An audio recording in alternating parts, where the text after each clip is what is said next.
Vendo que Pedro e João estavam para entrar, pediu-lhes esmola. Pedro e João olharam bem para ele e então Pedro disse: Olhe para nós. O homem olhou para eles com atenção, esperando receber deles alguma coisa.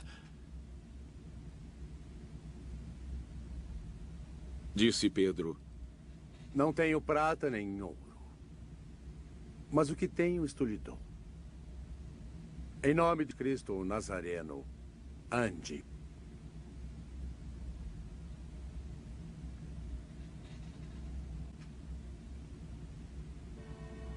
Segurando-o pela mão direita, ajudou-o a levantar-se. E imediatamente os pés e tornozelos do homem ficaram firmes. E de um salto pôs-se de pé e começou a andar.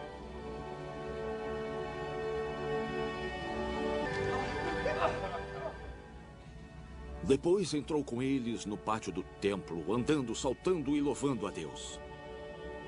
Quando todo o povo o viu andando e louvando a Deus, reconheceu ser ele o mesmo homem que costumava mendigar sentado à porta do templo, chamada Formosa. Todos ficaram perplexos e muito admirados com o que lhe tinha acontecido. Apegando-se o mendigo a Pedro e João, todo o povo ficou maravilhado e correu até eles ao lugar chamado Pórtico de Salomão. Vendo isto, Pedro lhes disse: Israelitas, por que isto os surpreende? Porque estão olhando para nós como se tivéssemos feito este homem andar por nosso próprio poder ou piedade. O Deus de Abraão, de Isaque e de Jacó, o Deus dos nossos antepassados, glorificou o seu servo, a quem vocês entregaram para ser morto e negaram perante Pilatos, embora ele tivesse decidido soltá-lo. Negaram publicamente o santo e justo e pediram que lhes fosse libertado um assassino. Vocês mataram o autor da vida. Mas Deus o ressuscitou dos mortos. Nós somos testemunhas disso. Pela fé no nome de... O nome curou a este homem que vocês veem e conhecem. A fé que vem por meio dele lhe deu esta saúde perfeita, como todos podem ver. Irmãos, eu sei que vocês agiram por ignorância, como os seus líderes. Mas foi assim que Deus cumpriu o que tinha predito mediante todos os profetas, dizendo que o seu Cristo haveria de sofrer. Arrependam-se, pois, e voltem-se para Deus, para que os seus pecados sejam cancelados, para que venham tempos de refrigério da parte e ele mande o Cristo, o qual lhes foi designado. É necessário que ele permaneça no céu até que chegue o tempo em que Deus restaurará todas as coisas, como falou há muito tempo por meio dos seus santos profetas. Pois Moisés disse: o Senhor lhes levantará dentre seus irmãos um profeta como eu. Ouçam-no em tudo o que lhes disser. Quem não ouvir esse profeta será eliminado do meio de seu povo. De fato, todos os profetas de Samuel em diante, um por um, falou e predisse estes dias. E vocês são herdeiros dos profetas e da aliança que Deus fez com seus antepassados. Ele disse a Abrão: por meio da sua descendência, todos os povos da terra serão abençoados. Tendo Deus ressuscitado o seu servo, enviou-o primeiramente a vocês, para abençoá-los, convertendo cada um de vocês das suas maldades.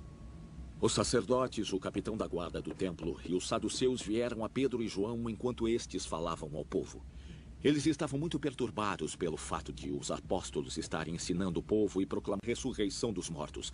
Agarraram Pedro e João e, porque já estava anoitecendo, os colocaram na prisão até o dia seguinte. Mas muitos dos que tinham ouvido a mensagem creram, chegando o número dos homens perto de 5.000. No dia seguinte, autoridades, anciãos e os mestres da lei reuniram-se em Jerusalém. Estavam ali Anás, o sumo sacerdote, bem como Caifás, João, Alexandre e todos os outros que eram da família do sumo sacerdote. Mandaram trazer Pedro e João diante deles e começaram a interrogá-los. Com que poder, ou em nome de quem fizeram isso? Então Pedro, cheio do Espírito Santo, disse-lhes: autoridades e anciãos do povo, visto que hoje somos chamados para prestar contas de um ato de bondade em favor de um aleijado, sendo interrogados acerca de como ele foi curado, saibam os senhores e todo o povo de Israel, por meio do nome de Cristo, o Nazareno, a quem os senhores crucificaram, mas a quem Deus ressuscitou dos mortos, Este homem está aí curado diante dos senhores. A pedra que vocês, construtores, rejeitaram e que se tornou a pedra angular. Não há salvação em nenhum outro, pois debaixo do céu não há nenhum outro nome dado aos homens pelo qual devemos ser salvos. Vendo a coragem de Pedro e João, e percebendo que eram homens comuns e sem instrução, ficaram admirados e reconheceram que eles haviam estado. E como podiam ver ali com eles o homem que fora curado, nada podiam dizer contra eles. Assim ordenaram que se retirassem do sinédrio e passaram a discutir entre si. O que faremos com esses homens? Eles perguntaram. Todos os que moram em Jerusalém sabem que eles realizaram um milagre notório, que não podemos negar. Todavia, para impedir que isso se espalhe ainda mais entre o povo, precisamos advertir esses homens de que não falem mais a ninguém nesse nome. Então, chamando-os novamente, ordenaram-lhes que não falassem nem ensinassem em nome. Mas Pedro e João responderam. Julguem os senhores mesmos. Se é justo aos olhos de Deus obedecerem aos senhores e não a ele. Pois não podemos deixar de falar do que vimos e ouvimos. Depois de mais ameaças, eles os deixaram ir. Não tinham como castigá-los, porque todo o povo estava louvando a Deus pelo que acontecera. Pois o homem que fora curado milagrosamente tinha mais de 40 anos de idade. Ao serem soltos, Pedro e João voltaram para os seus e contaram tudo o que os chefes dos sacerdotes e os anciãos lhes haviam dito. Ouvindo isso, levantaram juntos suas vozes a Deus. Ó soberano, tu fizeste o céu, a terra, o mar e tudo o que neles há. Tu falaste pelo Espírito Santo por boca do teu servo, nosso pai Davi. Por que se enfurecem as nações e os povos conspiram em vão? Os reis da terra se levantam e os governantes se reúnem contra o seu ungido. De fato, Herodes e Pôncio Pilatos reuniram-se com os gentios e com os povos de Israel nesta cidade para conspirar contra teu santo servo, a quem ungiste. Fizeram o que teu poder e tua vontade haviam decidido de antemão que acontecesse. Agora considera as ameaças deles e capacita os teus servos para anunciarem tua palavra corajosamente. Estende a tua mão para curar e realizar sinais e maravilhas por meio do nome do teu santo servo. Depois de orarem, tremeu o lugar em que estavam reunidos.